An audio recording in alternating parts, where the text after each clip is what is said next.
Hey everybody, how you doing? So, it's your friend Ranger Eric here, and this is our Seeds Friday 15 at 2:15. I missed the mark by a couple of minutes because I was in transit, but I just it's probably not going to be 15 minutes, but it'll be something. And my Friday 15 today, I just wanted to talk to you guys for a minute because I'm very grateful. Today is my very first day where I went into a school to do a live animal show. And I got to tell you how amazing that feels, how great it feels. And I wanted to talk to you also a little bit about some of our animal ambassadors and their care. And here I have little Quill I Am. And Quill I Am is a hedgehog. He's just a bundle of prickles. There he is. Hey, Quill. Come on out and look at everybody. See? So look at how cute he is. And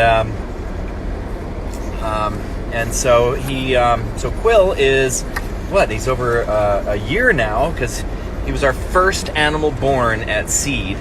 And so I've been handling him every day since then. But one of the things that's not really talked about much, I mean, with animal care is their mental health. And something that's been really quite difficult to deal with is our animals' mental health.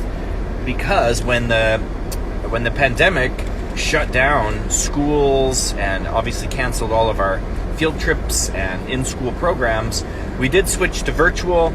Yes, we did still use our live animals, but it wasn't the whole process that the animals were used to. It was a major change, and boredom quickly set in with many of our animals.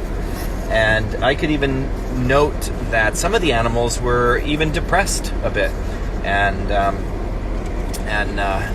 Oh yeah, your daughter says hi to Quill. Yeah, hey. So he loves being pet, actually.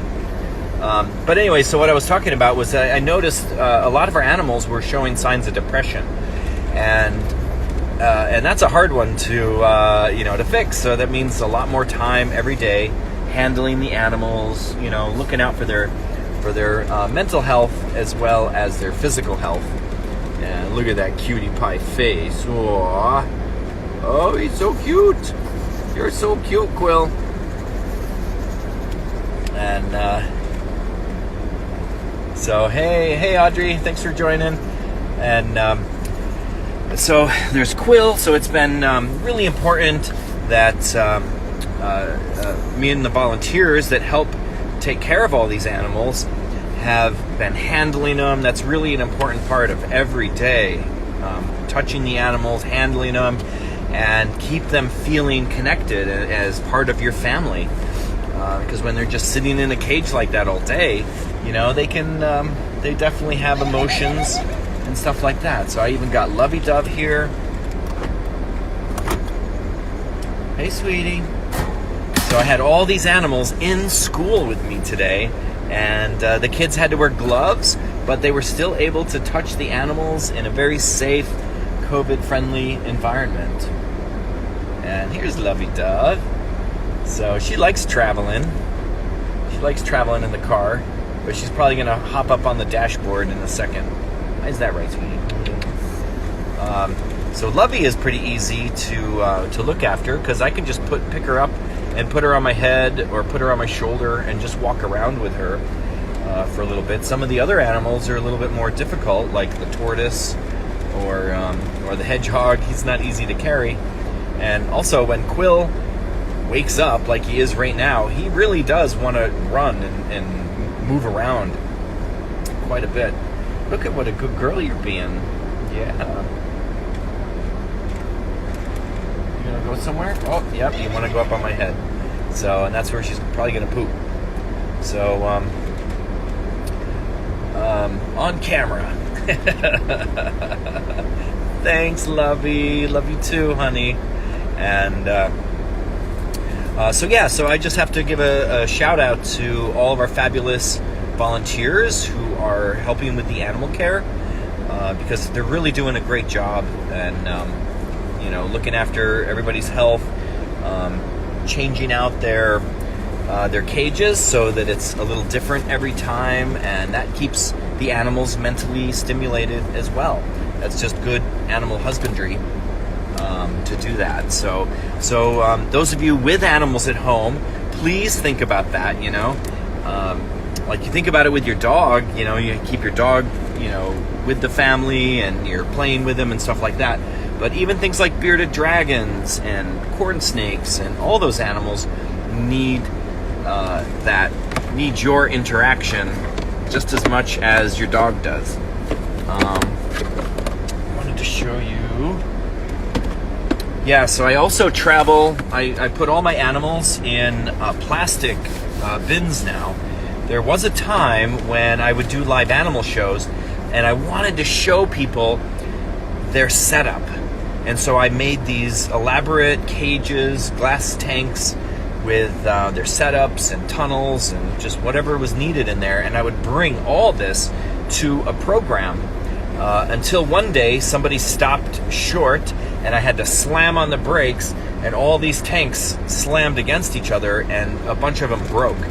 And I remember I had like an iguana walking through glass and a tortoise, and it was just a nightmare.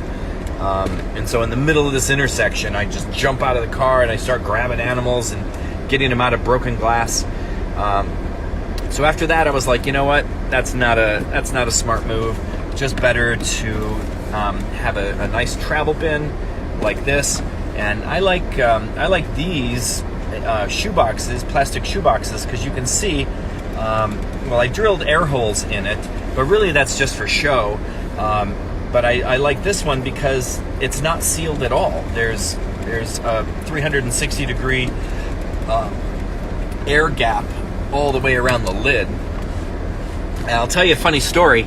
The first time I really discovered that lip doesn't seal, I was driving back from a reptile expo, and I had just bought a bin of 500 crickets, and there must have been a hole in it, because as I'm driving, I start seeing crickets jumping around the car, and I was like, oh man. Well, I just bought these, and I was like, perfect. Let me just dump the crickets into one of these, and we'll keep going.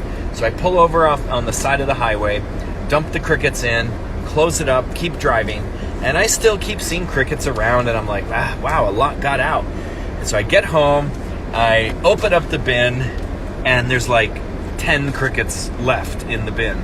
So I have 500 crickets jumping around in the car.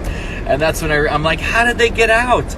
And that's when I realized that they just go right up here over the lip, and out they go. So gotta learn things the hard way sometimes. Another animal that it's easy to use in these kind of temperatures, because it is pretty chilly, especially this morning. It was pretty chilly, so I wanted to be smart about which animals I chose to bring into the school today. And I just got to say again, it feels so good to be in a school teaching again with students, not virtually, in person. But I wanted to be smart about it, so I brought things like a corn snake that can handle periods of low temperature. Well, I mean, he could even hibernate if I wanted him to, but I keep him warmer at home so that he doesn't hibernate. But like Lovey and Quill, they're both warm-bloodeds, so they're producing their own temperature. Oh wow, some grackles just came in. Awesome! Yay! Welcome back, grackles. And in just a minute, I'm going to go look for my first osprey of the year. I hear is just right up here on their nest already. So very excited about that. So this is Baby, our corn snake. Look how beautiful she is on the underside. So, and he's actually really just one of my most trusted animal ambassadors. I can just plunk him on a child and not be worried about him at all. I'd be more worried about the child harming harming the snake than I am the snake harming anything. So, but yeah, he's just super great.